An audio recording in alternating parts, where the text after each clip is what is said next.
আসসালামু আলাইকুম সম্মানিত দর্শক, আজকে আমরা ব্যঞ্জন বর্ণ ল অনুশীলন করব। তাহলে চলুন শুরু করা যাক। প্রথমে আমরা সোজা একটি মাত্রা দিয়ে নিব, তারপরে মাত্রার এই শেষের থেকে আমরা এইভাবে এনে এই পর্যন্ত এনে এভাবে গোল করে দিব। সুন্দর ল হয়ে গেল। দর্শক, এটি একটি পূর্ণমাত্রা বর্ণ, আমরা পূর্ণমাত্রা দিয়ে দিব, তারপরে শেষে থেকে আমরা টানটা এভাবে দিয়ে এখানে এনে এভাবে সুন্দর করে গোল করে দিব। সুন্দর ল হয়ে গেল। দর্শক, এই ল বর্ণটি অনেকে লেখার ক্ষেত্রে আমরা ভুল করে থাকি।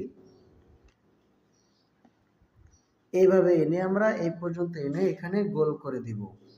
প্রথমে সোজা একটি পূর্ণ মাত্রা দিয়ে নিব, তারপরে মাত্রার শেষে থেকে আমরা এইভাবে এই পর্যন্ত এনে এখানে গোল করে দেব। লটি দেখতে সুন্দর দেখা যাবে।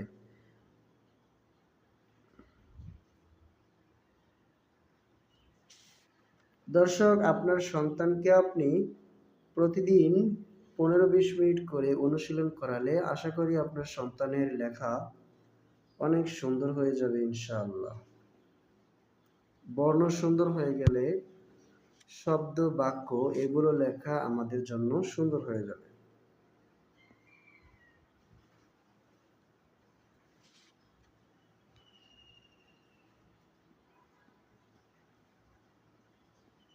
সম্মানিত দর্শক, আজকে আমাদের এই ল বর্ণ পর্যন্তই ভিডিও ছিল।